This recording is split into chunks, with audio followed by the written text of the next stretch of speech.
Halo, selamat malam warahmatullahi wabarakatuh. Salam sejahtera untuk kita semua. Om Swastiastu, Namo Buddhaya, salam kebajikan. Apa kabar teman-teman? Hari ini, pertemuan hari ini kita akan melanjutkan mengenai bagaimana kemudian gerakan feminisme dalam beberapa gelombang gitu ya. Nah, sebelumnya teman-teman akan menyaksikan bagaimana kemudian kelahiran dari feminisme di barat dan juga di timur, kemudian bagaimana melihat feminisme sebagai ideologi, sebagai gerakan dan juga sebagai sebuah teori.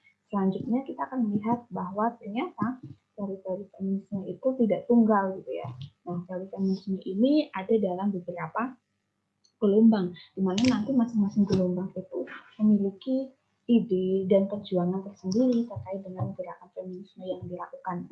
Nah, hari ini kita akan melihat ada 3 gelombang feminisme, di mana nantinya masing-masing 3 gelombang ini akan membawahi teori feminisme masing-masing gitu ya, sesuai dengan apa yang ingin diperjuangkan gitu. Sehingga harapannya nanti setelah melihat ini teman-teman bisa lebih lebih terbuka dan juga tidak kemudian oh kalau feminisme itu harus seperti ini, oh dia itu harus melawan, harus hanya bagaimana gambaran perempuan berbalik menindas laki-laki, perempuan melawan kodrat dan sebagainya. Jadi kalau saya rasa kalau masalah kodrat dan gender sudah clear ya, sudah dibahas banyak di pertemuan-pertemuan awal, sehingga ketika kita berbicara kodrat itu juga harus lihat dulu gitu kodrat yang seperti apa, sehingga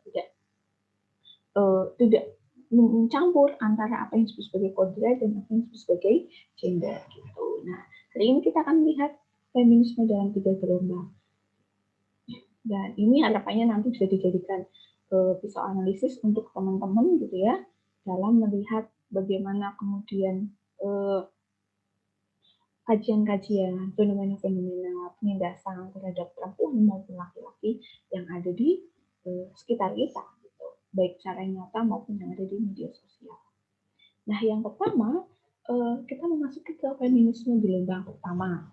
Nah, seperti yang kemudian sudah disampaikan sebelumnya, bahwa feminisme gelombang pertama ini awal mula yang munculnya ada di Eropa dengan ditandai dengan adanya karya dari Mary Wollstonecraft yang berjudul Vindication of the Last Woman tahun 1792, di mana kemudian si Mary ini mendeskripsikan bahwa kerusakan psikologis dan ekonomi yang dialami perempuan itu disebabkan oleh ketergantungan perempuan secara ekonomi kepada laki-laki dan penyingkiran perempuan di ruang publik.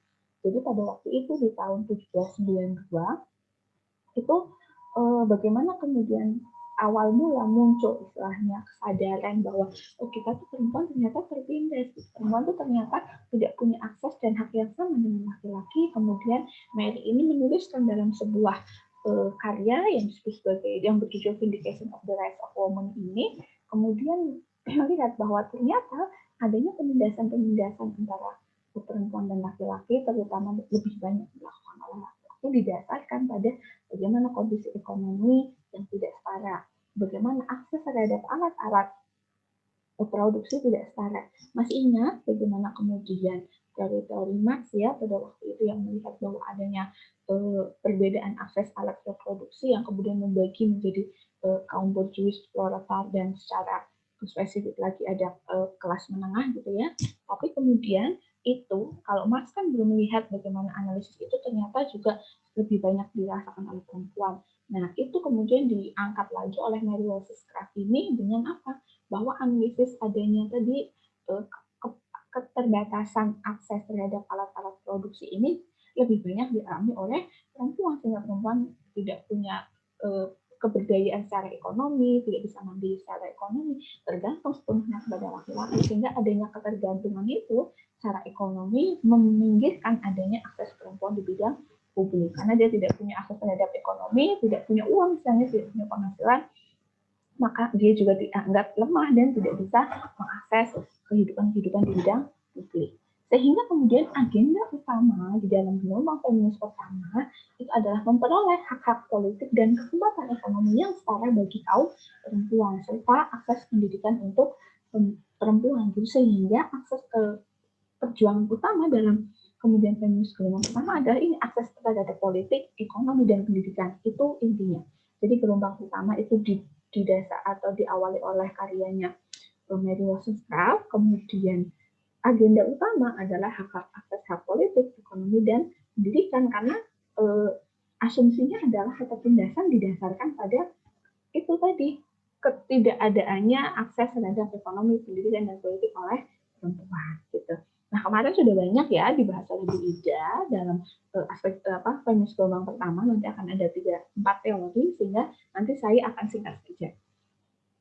Nah, dalam feminis gelombang pertama ini bersifat individual dan pembaharu. Misalnya sifatnya itu ya belum ada gerakan gitu. Misalnya belum ada yang bareng-bareng gitu, nggak jadi spasial gitu. Oh, kelompok ini sendiri, sehingga kalau dalam konsep perjuangan dan gerakan karena masih parsial ya masih susah untuk mencapai agendanya itu. Gitu.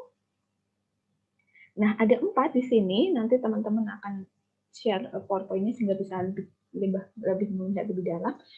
Yang pertama kan tadi ada feminis liberal, ada feminis radikal, marxis, dan sosialis. Nah, kita lihat yang pertama di sini akan ada dibagi menjadi dasar pemikiran, isu, tokoh, dan kritik terhadap aliran. Yang pertama feminis liberal, di mana asumsinya adalah manusia itu adalah makhluk yang otonom yang dipimpin oleh akal. Nah, dengan akal, manusia mampu untuk memahami prinsip-prinsip moralitas, kebebasan individu, dan prinsip ini yang juga menjamin hak-hak individu. Sehingga asal mulanya adalah rasionalitas gitu. Nah, dianggap oleh feminis liberal itu pada waktu itu kemudian perempuan itu dianggap tidak irasional daripada laki-laki. Jadi laki-laki lebih rasional dibandingkan dengan perempuan. Sehingga karena adanya anggapan bahwa perempuan itu tidak irasional, maka agendanya, isu-isu yang kemudian digaungkan oleh feminis liberal ini adalah akses terhadap pendidikan, kebijakan negara yang gender. Jadi karena akses yang pendidikan minim, sehingga kemudian menjadikan kebijakan yang gender, hak-hak sipil, politik gitu ya. Jadi utamanya adalah kemudian memperjuangkan akses pendidikan sehingga nantinya perempuan akan menjadi rasional dan setara dengan laki-laki dan tidak akan lagi ada penindasan. Itu utamanya. Jadi kalau liberal itu isunya adalah perempuan itu dianggap tidak irasional, sehingga agendanya adalah membuat perempuan menjadi rasional, yaitu dengan akses pendidikan. Nah, tokohnya siapa? Tadi sudah yang pertama ya, Mary Wollstonecraft dalam karyanya berjudul Indication Rights of the Woman, kemudian ada John Stuart Mill, kemudian ada Early Easy, kemudian ada banyak lagi, ada Betty Friedan dalam punya The Feminine Mystic. Ini buku yang sangat terkenal dalam konsep feminisme ya, yang itu karyanya Betty Friedan ini. Kemudian ada juga The Second Stage. Ini tokoh-tokoh dalam feminis liberal di gelombang pertama. Nah, kritik terhadap aliran ini yaitu kemudian bahwa dianggap aliran-aliran feminis liberal ini memberikan prioritas pada hak-hak politik dan bukan hak ekonomi. Jadi lebih kepada bagaimana kemudian perempuan-perempuan diberikan akses untuk memilih, bersuara dalam sebuah konvensi, bersuara dalam pemilihan gitu, tapi untuk akses terhadap hak-hak ekonomi masih terbatas, gitu. Akses terhadap alat-alat reproduksi masih terbatas. Sehingga kemudian perempuan tidak dapat hanya didefinisikan sebagai manusia yang berakal atau reason saja atau yang otonom. Nah, kemudian feminisme ini juga eksklusif hanya ada pada perempuan kulit putih, kelas menengah, dan heteroseksual. Jadi dianggap perjuangan-perjuangan dari feminis liberal itu juga dianggap masih eksklusif karena hanya dia perjuangan pendidikan untuk siapa? Kelas menengah atas. Kan pada waktu itu jelas-jelas ya, yang bisa sekolah mau diperjuangkan seperti apapun ya cuma kelas menengah ke atas. Kelas bawah nggak bisa sekolah. Karena tadi akses terhadap ekonomi juga tidak dimaksimalkan. Sehingga ketika ada gerakan-gerakan untuk memberikan akses terhadap pendidikan, ketika itu pun sudah ada, maka yang mengakses hanya perempuan kelas menengah atau perempuan kelas bawah, kulit hitam, jadi udah semakin gitu kan. Saya semakin nggak ada akses apapun, semakin menjadi warga negara kelas nggak hanya kelas kedua ya, malah kelas ketiga, kelas keempat gitu. Nah, itu sehingga dianggap masih eksklusif dan juga hanya mendefinisikan perempuan manusia sebagai tadi sesuatu yang berakal saja. Jadi hanya mengedepankan ada rasional, perempuan juga rasional, tapi tidak melihat bahwa manusia juga punya nurani. Nah, itu kritik yang disampaikan oleh tokoh kemudian terhadap feminis liberal. Gitu. Nah, selanjutnya Nah, selanjutnya adalah feminis radikal gitu. Nah, feminis radikal ini kemudian asumsinya, isunya adalah kemudian adanya sistem seks atau gender dan budaya patriarki merupakan dasar dari adanya penindasan. Kalau liberal itu karena rasionalitas itu yang didasarkan pada penindasan, kalau feminis radikal itu sistem seks dan gender budaya patriarki yang sebagai dasar penindasan. Sehingga akan muncul apa?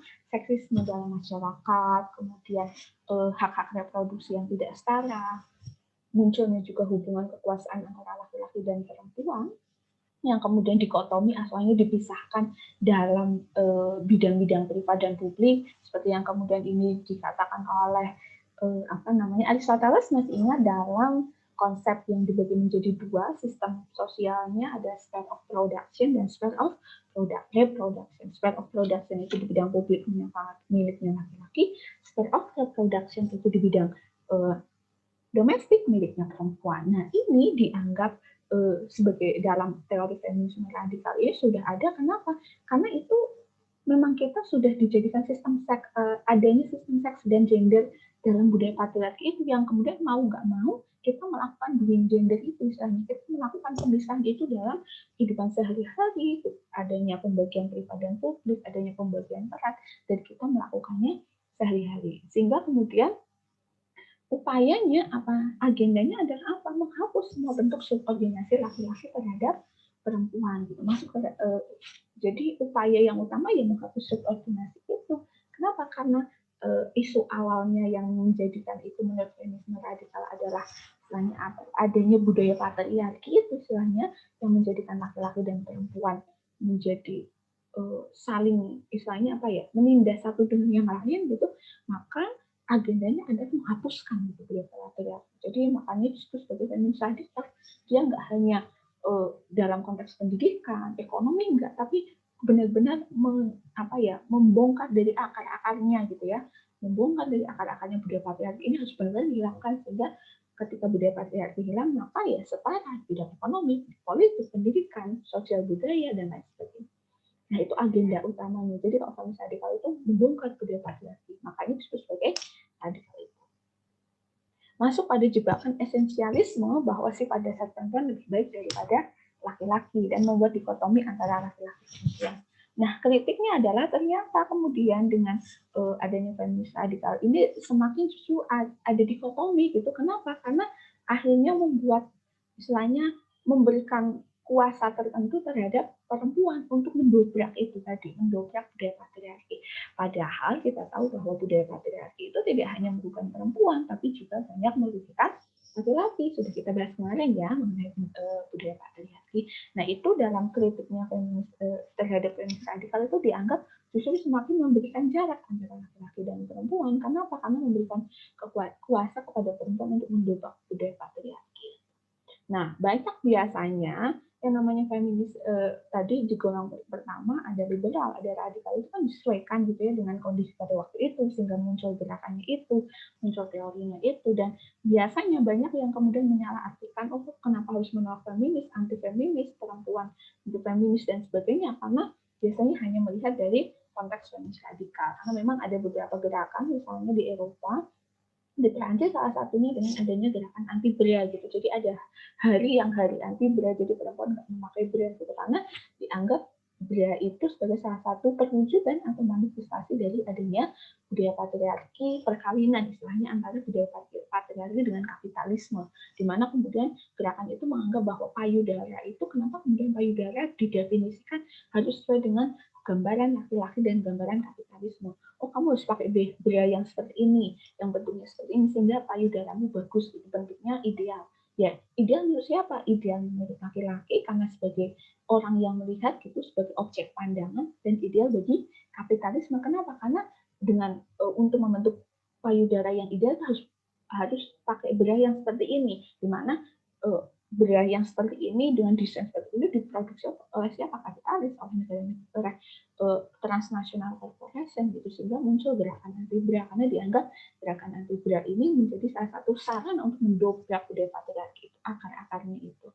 Nah, tapi itu kemudian dikritik tadi karena pada akhirnya menjadikan pemisahan yang lebih besar antara laki-laki dan perempuan. Itu kritiknya.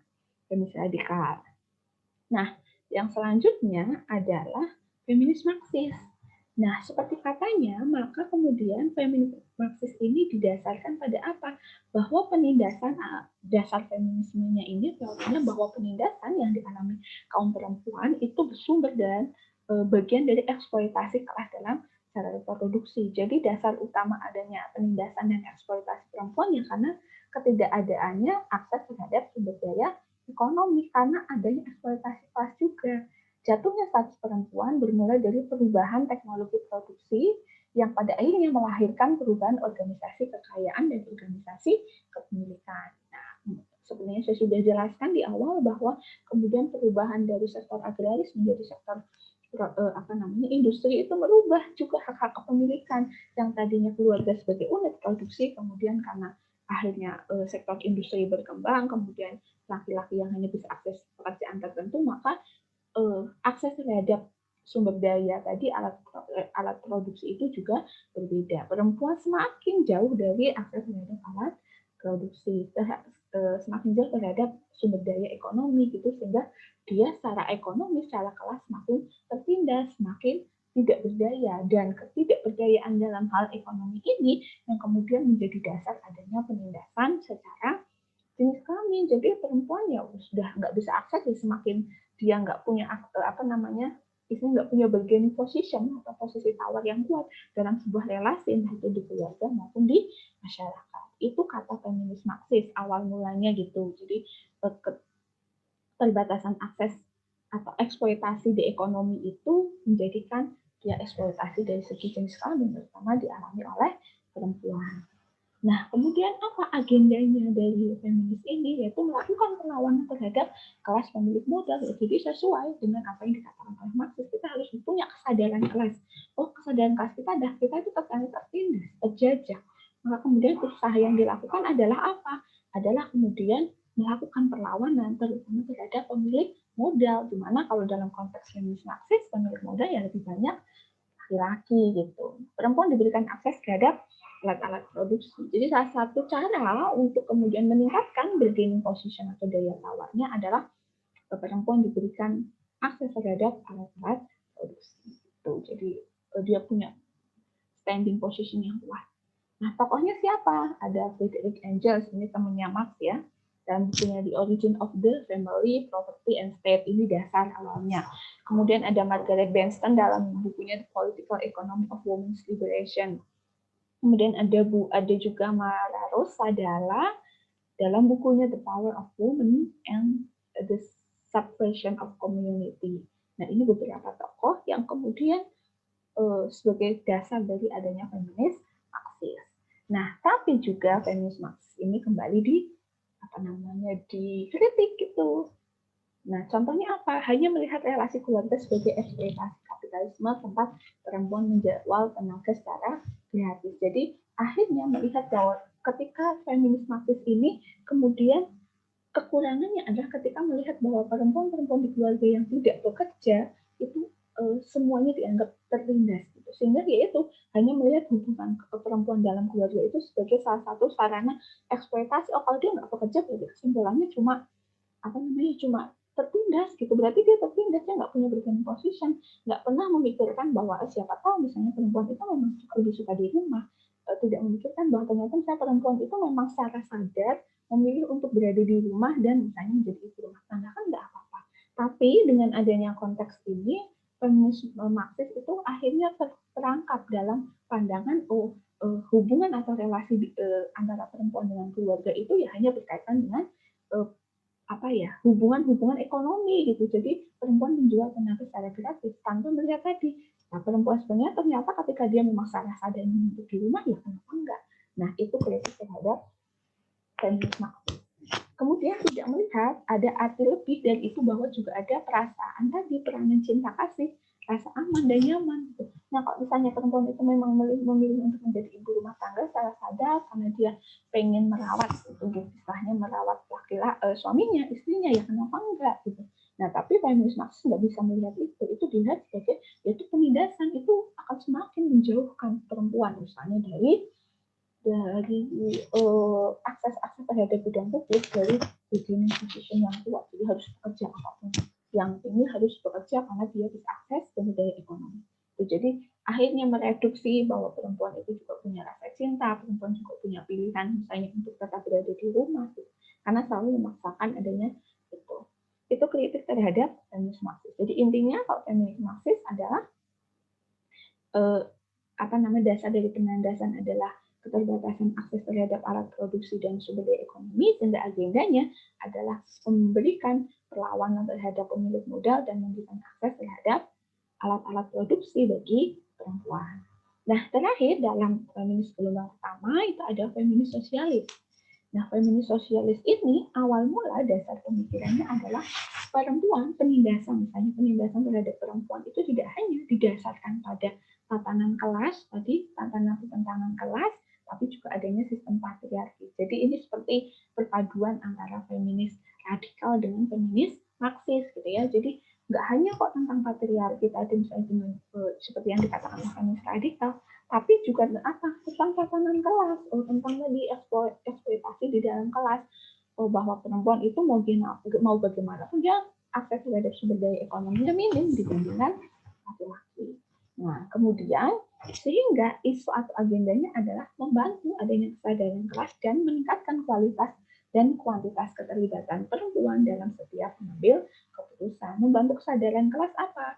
Kemudian agar ini tadi sebagai sarana untuk melakukan pendobrakan terhadap tatanan kelas yang sangat tidak berpihak kepada perempuan, gitu ya. Dengan cara apa? Melibatkan perempuan di dalam akses-akses pengambilan keputusan, akses-akses misalnya di kebijakan, karena harapannya ketika perempuan bisa terlibat aktif di dalam kebijakan dan pengambilan keputusan, maka perempuan bisa kemudian dia bisa mengambil kebijakan sendiri untuk kaumnya sehingga lebih relate dengan apa yang menjadi kebutuhan dan keinginannya.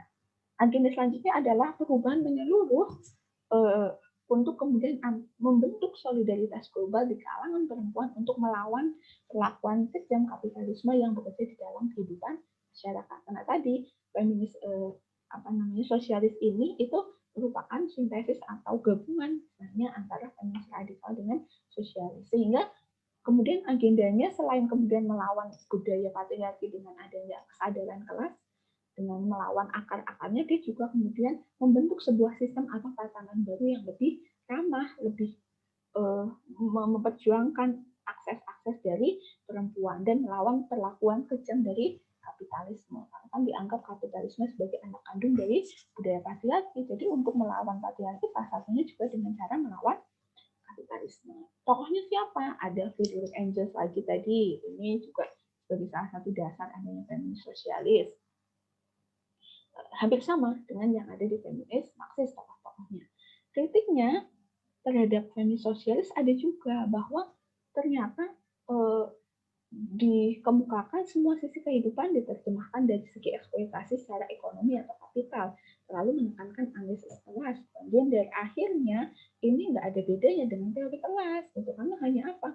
Hanya menekankan pada bagaimana ini kemudian analisis kelas, siapa yang bisa akses sumber daya ekonomi, siapa yang bisa akses sumber daya alat-alat produksi, gitu ya. Sehingga justru pada akhirnya perjuangannya hanya didasarkan pada perjuangan kelas, malah justru analisis dan sensitivitas gendernya nggak ada, nggak kentara gitu, karena lebih ke kelas, tapi nggak pernah melihat sebenarnya misalnya ternyata dalam satu konteks misalnya kelas bawah, perempuan kelas bawah pun sangat beragam gitu. Misalnya kalau yang kelas atas pun perempuannya sangat beragam gitu kebutuhannya, sehingga dalam konteks feminis sosialis ini kritiknya ternyata kemudian tidak berbasis gender, malah justru lebih kepada konteks analisis kelas gitu. Nah, itu ada 4 feminisme di gelombang pertama, liberal, Marxis, radikal, dan sosialis. Masing-masing punya dasar pemikiran dan agendanya sendiri ya. Jadi semoga teman-teman masih ingat yang saya sampaikan tadi, karena ini juga sudah disampaikan oleh Ida. Nah, setelah feminis gelombang pertama tadi, bahwa feminis gelombang pertama itu lebih banyak didasarkan pada gerakan gitu. Jadi belum ada konsep gender, belum ada konsep misalnya konsep bagaimana ketertindasan, apa itu gender, belum ada. Jadi pada feminis gelombang pertama itu lebih banyak pada perjuangan-perjuangan kelas gitu ya, perjuangan dan juga gerakan-gerakan. Oh, kita mau bikin gerakan ini nih, karena tadi apa namanya, tapi sifatnya lebih individual atau parsial gitu. Kita mau gerakan melawan perempuan kulit putih gitu, gerakan perbudakan, tapi ya parsial, terbagian. Nah, kemudian muncullah feminis gelombang kedua, ditandai dengan apa? Ditandai dengan salah satu publikasi yang sangat terkenal yang hingga hari ini masih menjadi uh, apa namanya, sumber itu ya, sumber dalam kajian-kajian perempuan dan feminisme, yaitu buku yang dikemukakan oleh Simone de Beauvoir, yaitu salah satu filsuf dari Perancis, dalam bukunya The Second Sex yang muncul, yang terbit pada tahun 1940.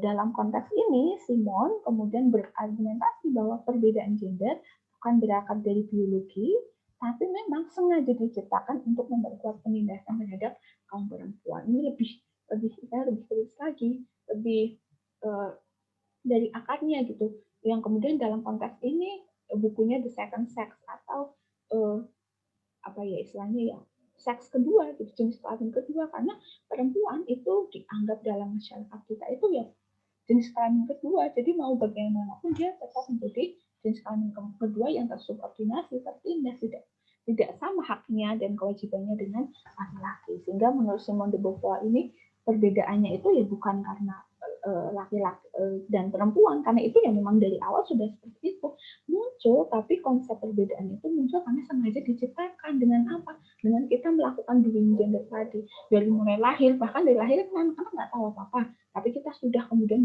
dikotomi dengan sangat rigid dan saklek antara laki-laki dan perempuan. Laki-laki nanti harus besar menjadi yang seperti ini, harus dengan warna biru, harus yang gagah, harus nggak boleh nangis. Kemudian identitas-identitas semakin melekat gitu ya. Begitupun dengan perempuan. Perempuan harus yang dibesarkan dengan warna-warna yang soft pink misalnya, merah gitu, kemudian yang pakai rok, kemudian rambutnya panjang, kemudian boleh menangis, boleh manja, harus lemah lembut dan sebagainya, nggak boleh teriak-teriak.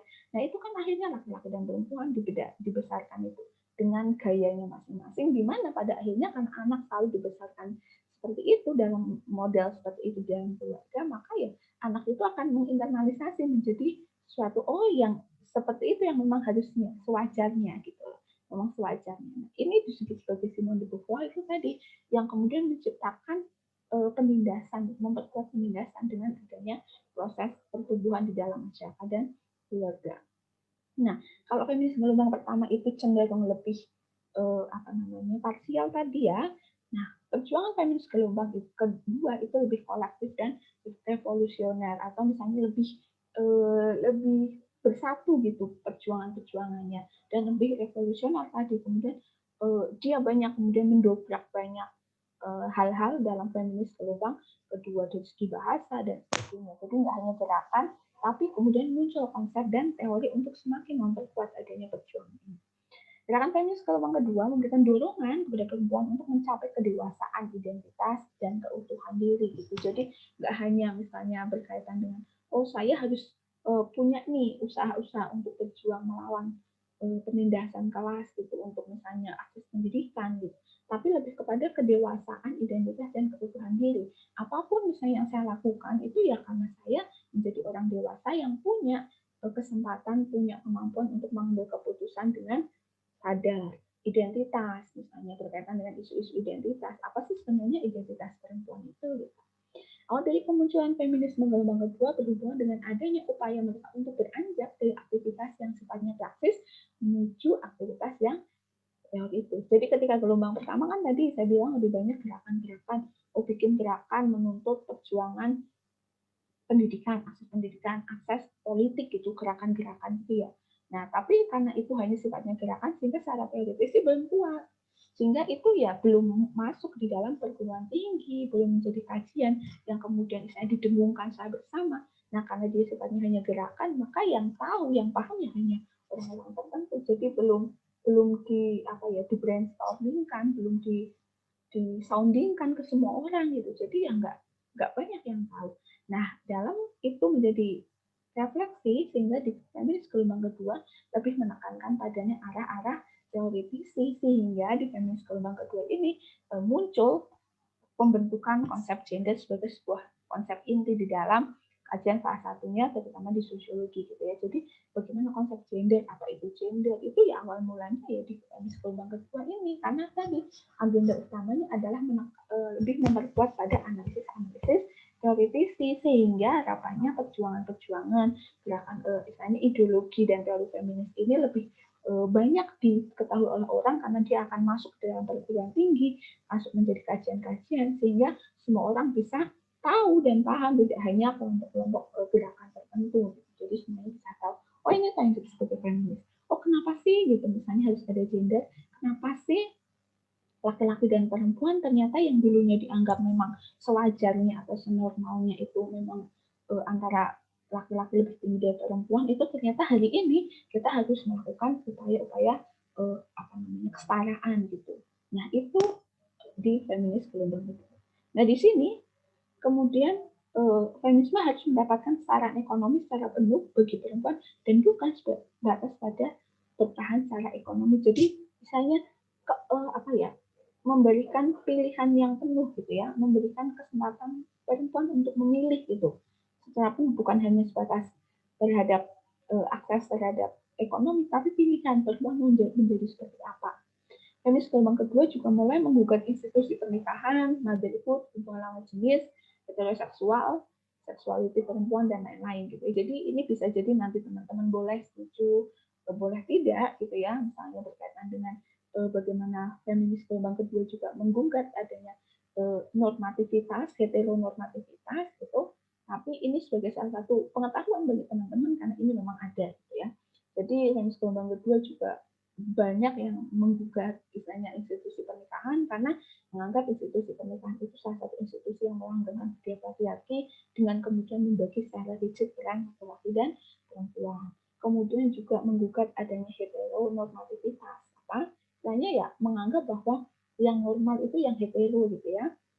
Padahal misalnya menurut feminis gelombang kedua nggak ada sejarahnya gitu, karena ada nanti banyak teori-teori misalnya disebutkan oleh Michel Foucault dalam di History of Sexuality-nya tentang bagaimana kemudian perjalanan seksualitas yang dari hetero menjadi yang tadinya misalnya ada juga pilihan-pilihan menjadi homoseksual, kemudian hari ini menjadi harus dinormalkan, harus diarahkan semuanya menjadi heteroseksual.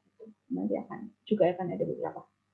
Nah, yang pertama dalam feminis gelombang kedua adalah apa yang disebut sebagai feminis psikoanalisis. Nah, dasar pemikiran dalam feminis psikoanalisis ini penjelasan mendasar mengenai penindasan perempuan pada psike perempuan, cara perempuan berpikir dan berada.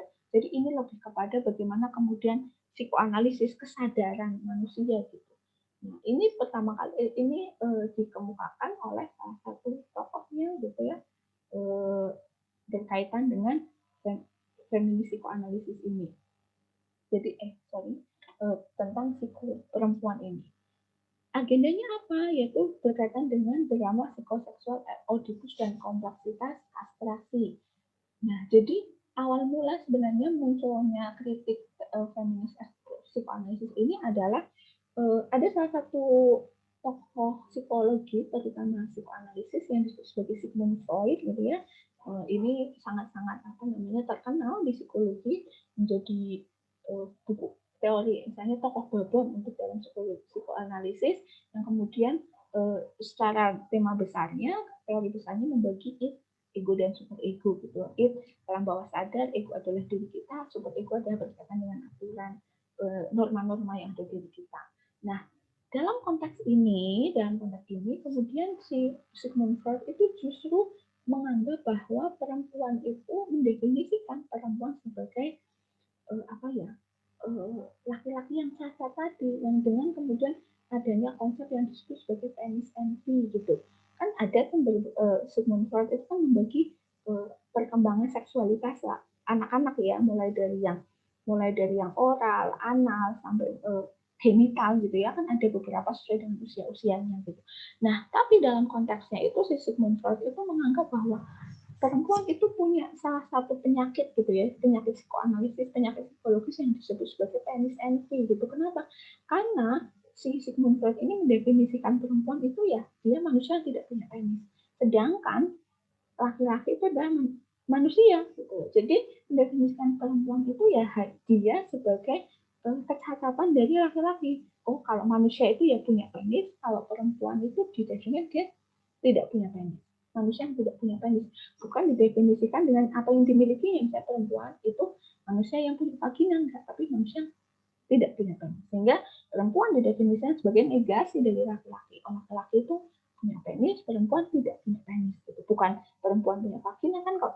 Itu kan jadi setara. Oh, masing-masing memiliki alat reproduksinya. Tapi Freud enggak.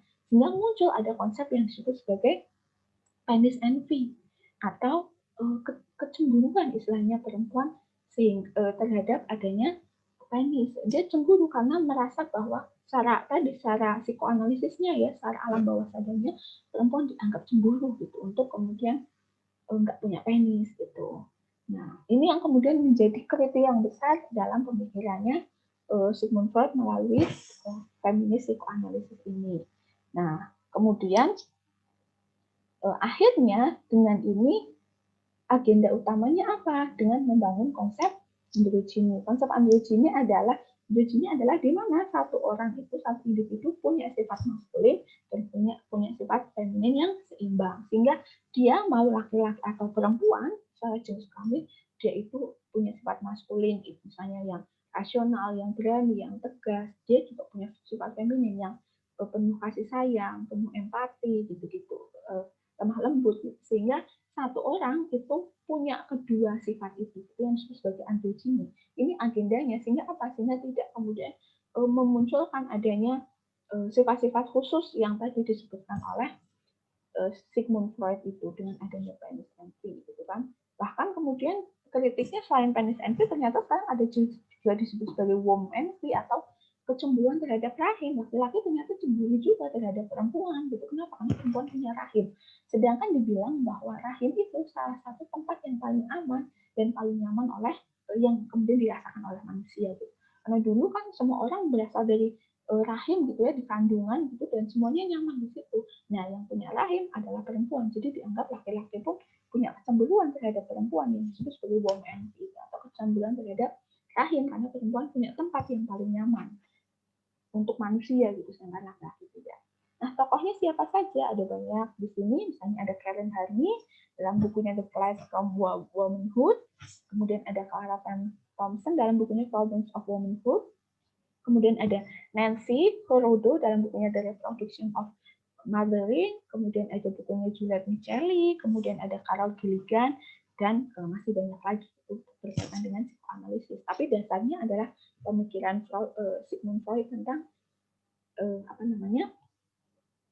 penis envy itu tadi yang mendefinisikan perempuan sebagai lawannya dari laki-laki. Sehingga agendanya adalah membangun konsep androgyny di mana satu individu punya dua sifat maskulin dan feminin yang seimbang.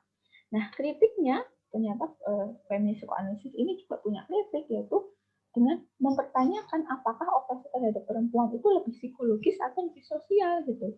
Nah, sebenarnya kalau di sini kan lebih ke psikososial ya, psikologis. Oh, karena tadi represinya kenapa? Karena secara id-nya, alam bawah sadarnya itu perempuan selalu dijadikan sebagai pihak kedua gitu loh dengan penis envy tadi. Tapi kritiknya, nah sebenarnya kalau dalam sosial masyarakat itu justru kan yang banyak itu kan ketertindasan tentang sosial, bukan tentang psikologi saja. Kemudian Oedipus kompleks tidak dapat dimusnahkan karena bagian dari sejarah perkembangan manusia, tetapi bisa dirubah, yaitu dengan mengeneralisir perbedaan karakteristik moral perempuan dan laki-laki gitu ya. Jadi ini hanya mengeneralisir perempuan secara umum dan laki-laki secara umum dalam konteks Oedipus kompleksnya tadi gitu ya. Tapi kemudian dia tidak pernah melihat bagaimana konteks secara parsialnya, atau misalnya gimana sih kalau perempuan di negara berkembang, negara misalnya maju, perempuan yang bekerja, perempuan tidak bekerja gitu. Nah, itu ternyata tidak bisa kemudian istilahnya apa ya? Hanya ini di sini gitu. Hanya ada di sosial. Nah, gitu. Berkaitan. Oh iya. di sini maksudnya Oedipus kompleks adalah bagaimana kemudian itu salah satu teori yang ditemukan oleh Sigmund Freud tadi yang kemudian menggambarkan bahwa perkembangan seksual perkembangan seksual anak itu tadi dari oral, anal sampai genital itu kemudian nanti arahannya adalah biasanya dia akan lebih kepada perkembangan seksual yang mengarah pada orang tuanya, istilahnya tertarik kepada orang tuanya yang lawan jenis gitu misalnya. Jenis kelamin yang berbeda gitu misalnya. Contohnya kalau laki-laki ya biasanya dia akan cenderung kemudian punya itu kepada ibunya. Perempuan cenderung misalnya dari anak mulai dari oral, anal sampai genital itu dari segi bapaknya. Misalnya di sini Freud itu membagi misalnya oral itu ternyata anak misalnya ketika menyusu dia punya kekuasaan dari segi oralnya. Kemudian dari segi analnya gitu, oh anak ada masa anak kemudian mengalami secara psikologis itu mengalami kepuasan ketika dia melakukan buang air besar dari segi analnya.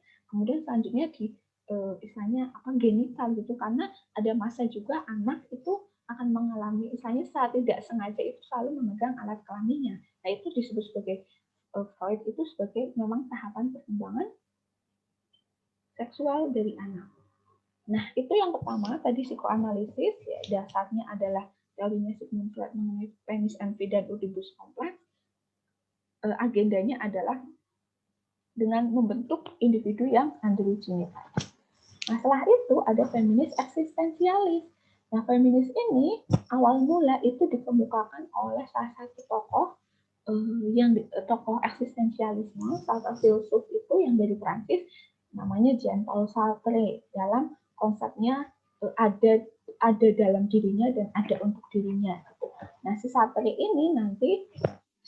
ini merupakan HTS-nya, hubungan tanpa status atau kalau zaman dulu kalau di Eropa kan yang menjadi hal yang wajar, jadi mereka bersama tinggal dalam satu rumah tapi tidak menikah dengan Simone de Beauvoir tadi yang saya sampaikan di awal. Jadi Sartre dan Simone de Beauvoir ini mereka adalah pasangan gitu yang kemudian melahirkan sebuah teori. Nah, agendanya apa dalam feminis eksistensialis? Jadi si de Beauvoir ini melahirkan feminis eksistensialis ya di latar belakangi atau terinspirasi dari si pasangannya Jean-Paul Sartre dengan teori eksistensialisme. Nah, isu dan agendanya adalah analisa ketertindasan perempuan karena dianggap sebagai adat tadi dalam cara beradanya yang disebut sebagai étrelles autres. Ini karena mereka ada di Prancis, jadi bahasanya seperti ini. Etre en soi, etre pour soi gitu ya. Jadi membagi menjadi ada untuk dirinya dan ada dalam dirinya. Ada untuk dirinya berarti dia di luar, ada di maksudnya orang luar gitu. Jadi dipengaruhi oleh hal-hal eksternal, bukan dipengaruhi oleh yang menjadi keinginannya. Nah, kemudian si Simone de Beauvoir ini menganalisis bahwa analisis ketertindasan perempuan karena dianggap sebagai other tadi, the other, the second sex atau sanglian dalam cara beradanya. Gitu. Jadi karena dari sifat apa ya, dari segi filsuf, dari segi akar-akarnya itu sudah kemudian menjadikan perempuan itu di sini dalam second sex gitu, dari segi bahasanya, dari segi latar belakangnya itu semuanya bahasa. Misalnya bahasa itu kan manusia itu man, kalau bahasa Inggris man, perempuan apa, woman. Jadi seperti man kemudian ada depannya woman, jadi ya man, manusia seutuhnya itu laki-laki, perempuan itu ya negasinya dari manusia, man and woman gitu. Contohnya itu salah satu contohnya, sehingga si Simone de Beauvoir ini menganggap bahwa dasar adanya ketertindasan itu karena sudah dari awal perempuan itu dianggap sebagai the other tadi, sudah dari misalnya dari segala struktur kehidupan sosial budaya itu sudah menempatkan perempuan menjadi sang liar. Nah, agendanya antara Sartre dan de Beauvoir ini yang mengemukakan tentang feminis eksistensialis ini yakin bahwa salah satu kunci bagi pembebasan adalah kekuatan ekonomi sebagai sarana perempuan mandiri. Jadi bagaimana kemudian perempuan itu bisa mandiri tadi, ada untuk dirinya dan juga ada dalam dirinya, dia bisa berdikari itu untuk mendefinisikan dirinya seperti apa ya dengan salah satunya mandiri secara ekonomi gitu. Nah, tokohnya tadi karya yang pertama karya Jean-Paul Sartre dalam karya Being and Nothingness gitu ya. Kalau ini sudah diterjemahkan sebenarnya terjemahannya itu menjadi dan ketiadaan atau apa gitu, ini sudah diterjemahkan dalam bahasa Indonesia. Dalam karya Jan Paul Sartre ini, kemudian tokoh yang kedua pasangannya yaitu Simone de Beauvoir dalam karyanya The Second Sex. Nah, kritiknya adalah pemahaman teori terlalu filosofis. Jadi ya karena tadi mendefinisikan ada itu. Jadi perempuan itu bagaimana disebut sebagai ada dalam dirinya atau ada untuk dirinya saja gitu. Nah itu kritik dalam feminis eksistensial itu dianggap terlalu filosofis gitu, sehingga konsep transendental adalah konsep laki-laki, kemudian justru tidak bisa dituangkan atau diimplikasikan dalam kehidupan sehari-hari. Selanjutnya kritiknya adalah tidak melihat pergerakan dan komitmen politik perempuan sebagai suatu aksi yang penting, karena ya hanya melihat itu misalnya sebagai apa sih, bagaimana keberadaan perempuan dalam ada dan untuk dirinya dan dalam dirinya, tapi tidak melihat bagaimana komitmen politik itu ternyata juga penting untuk kemudian menjadikan perempuan ada untuk dirinya dan dalam dirinya. Jadi nggak hanya kalau dari feminis eksistensialis kan upayanya adalah kemandirian ekonomi. Nah, kritiknya adalah ternyata yang politik juga penting tadi, tapi tidak disebutkan di dalam feminis eksistensialis. Yang selanjutnya kritiknya adalah terlalu menekankan perbedaan perempuan dan interpretasi yang terbuka, bukan solidaritas perempuan. Jadi lebih ke individu gitu, perempuan sebagai individu bagaimana memperjuangkan dia untuk ada untuk dirinya dan dalam dirinya itu. Tapi perjuangannya hanya untuk dia, tapi tidak misalnya melihat oh perempuan kita secara umum permasalahannya itu seperti ini, gerakannya itu seperti ini. Itu. Jadi kalau eksistensialis dasarnya adalah bagaimana kemudian manusia itu dari dasarnya sudah menjadi kelas kedua gitu ya, karena dianggap hanya ada untuk dirinya tapi tidak pada dirinya, dalam dirinya. Gitu. Nah itu feminis gelombang kedua secara umum ada. Tadi dua ada psikoanalisis dan feminis eksistensialis.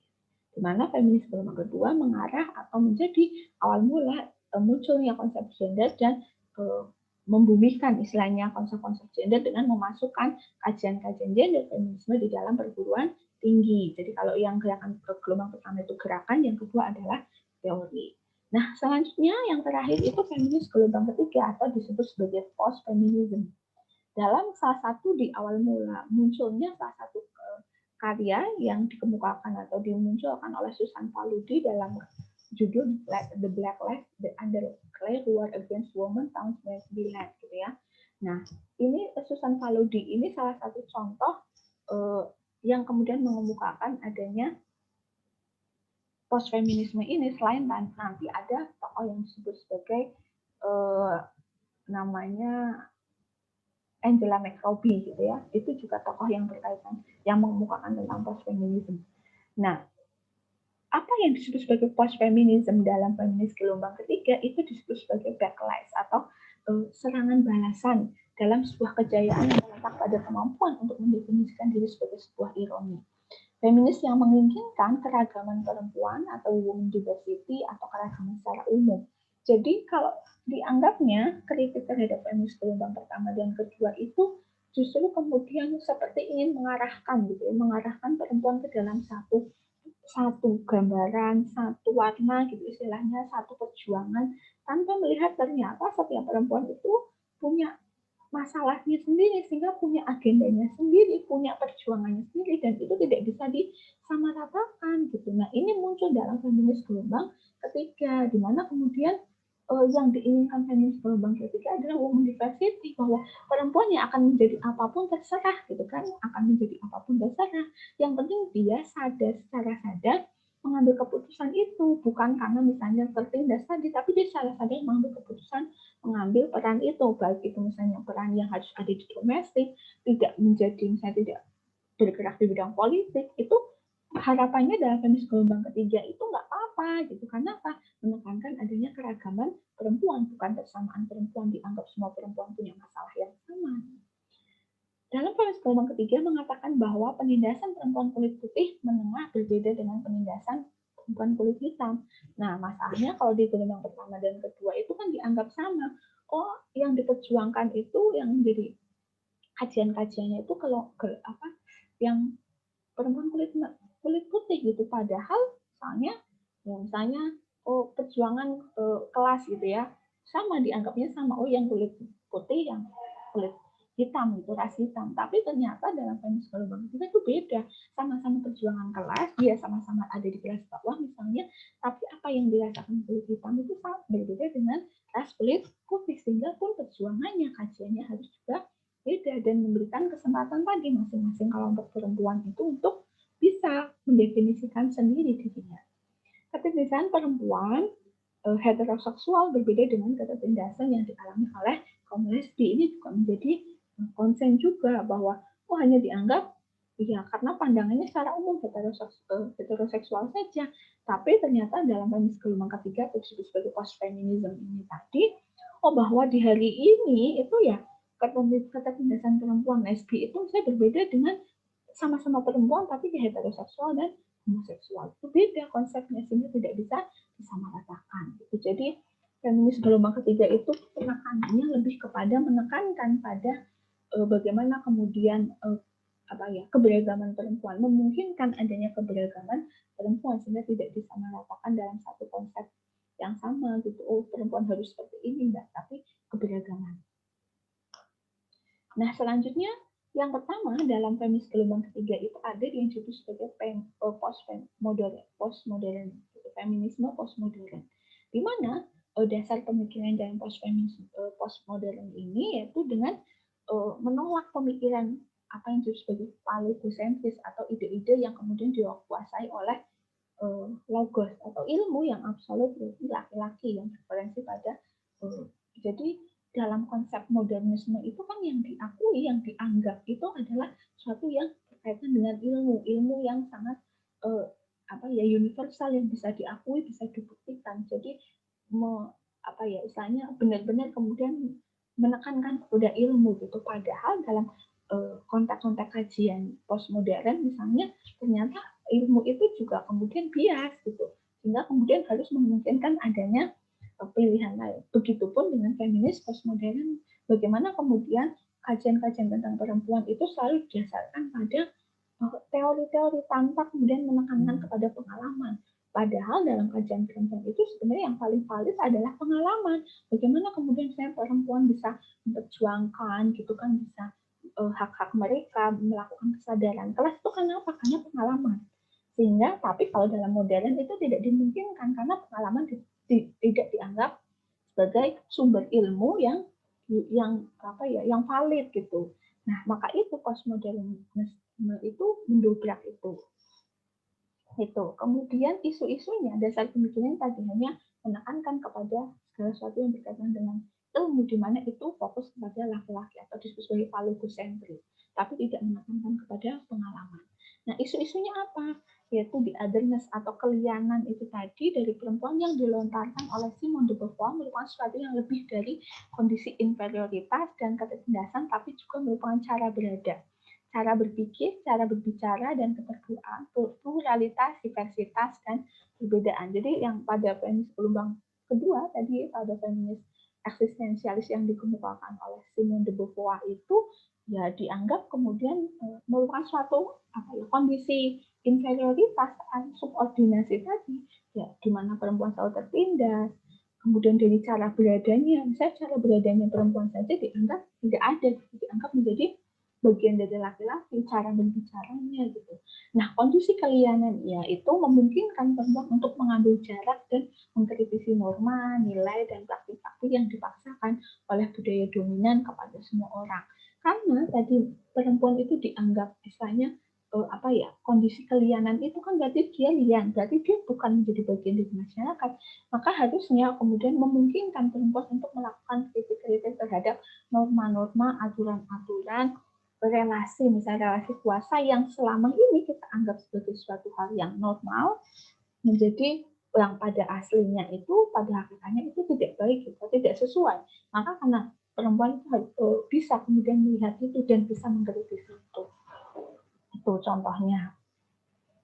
Tokohnya siapa saja? Di sini ada Helen Sikaus, kemudian ada Lucy Irigaray, ini juga cukup terkenal dalam kajian-kajian feminis. Lucy Irigaray dalam bukunya Spekulum Refleksi Perempuan, kemudian ada Judith Butler juga dalam Gender Performativity ya, dalam konsepnya yang terkenal, misalnya di sini bukunya Gender Trouble Feminism and the Subversion of Identity, kemudian Julia Kristeva, To Be Able to Play Between Semiotic and Symbolic Realm. Jadi postmodern ini lebih kepada mengkritisi apa yang kemudian dianggap normal, normatif gitu ya, yang sewajarnya, tapi ternyata itu merupakan bagian dari tadi relasi kuasa yang sudah dilanggengkan sehingga orang menganggapnya normal.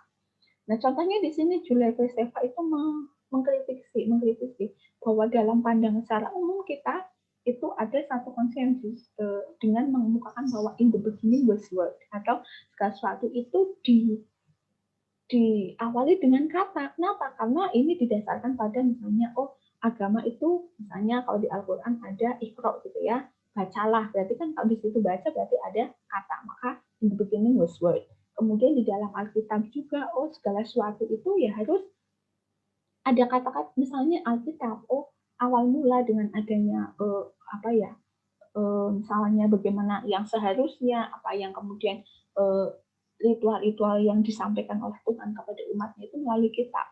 Nah, tapi Julia Kristeva ini mendobrak itu, menggugah gitu, bahwa menurut Julia Kristeva yang menjadi awal mula itu bukan word tapi apa, cinta gitu, sehingga Julia Kristeva menggugat atau mengkritik yang tadinya in the beginning was word menjadi in the beginning was love gitu.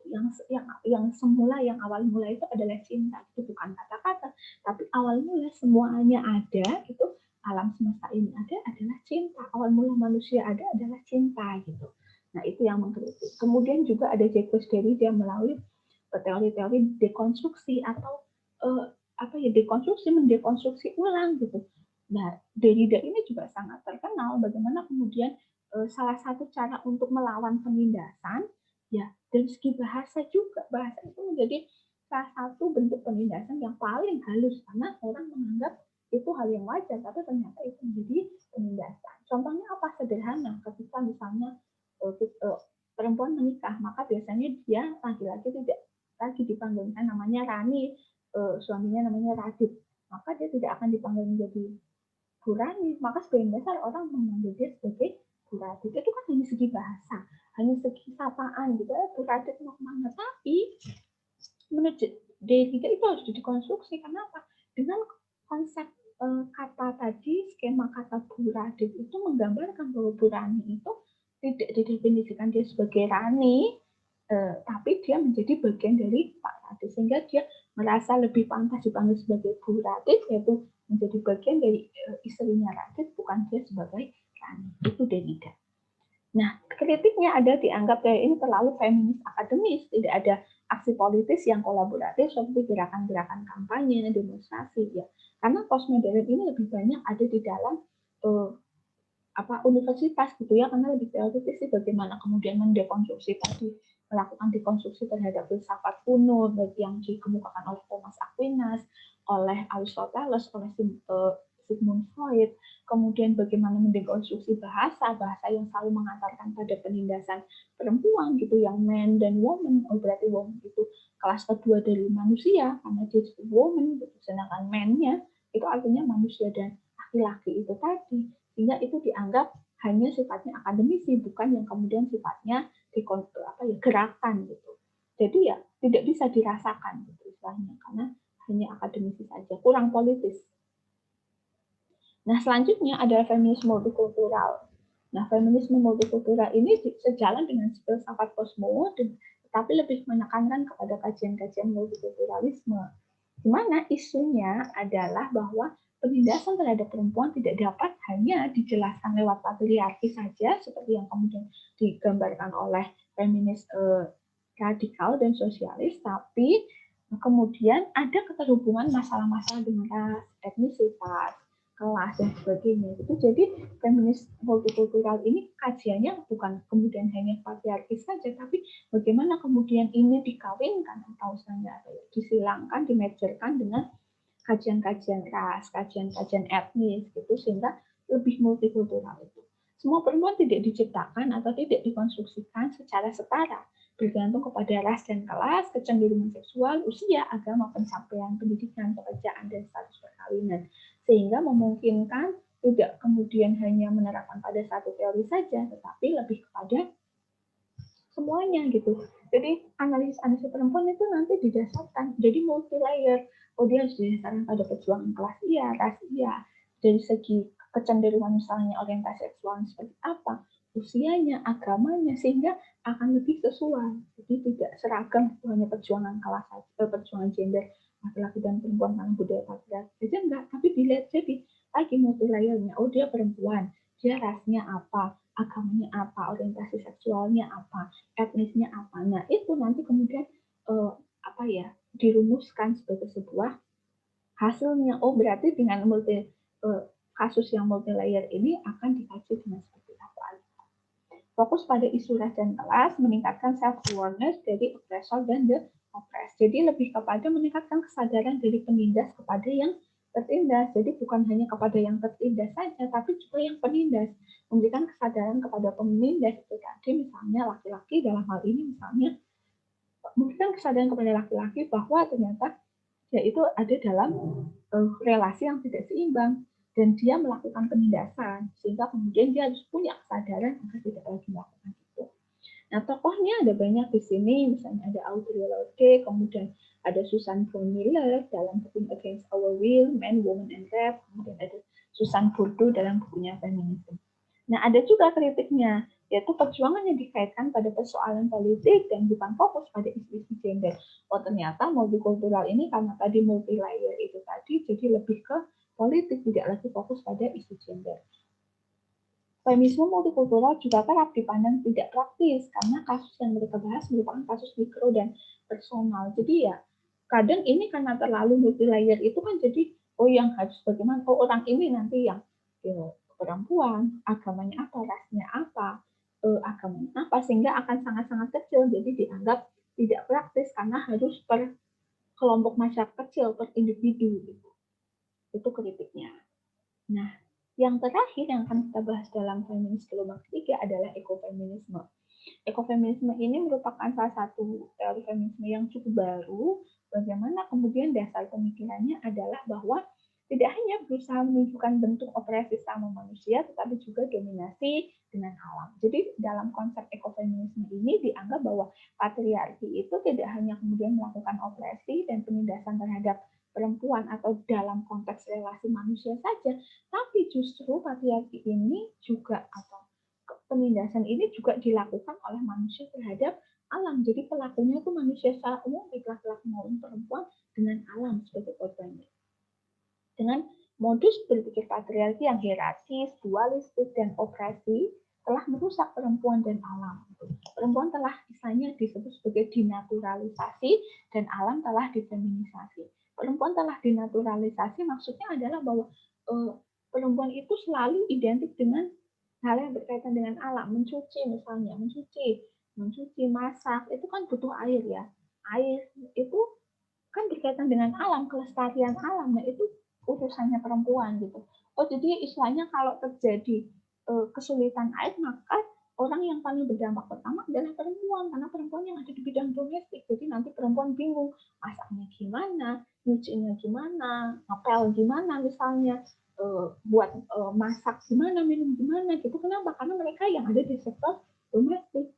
Nah, laki-laki mungkin ketika ada misalnya dalam satu daerah itu ada kekurangan air, laki-laki tidak terlalu dipusingkan karena dia tidak relate dengan kehidupan domestik yang sangat membutuhkan air itu.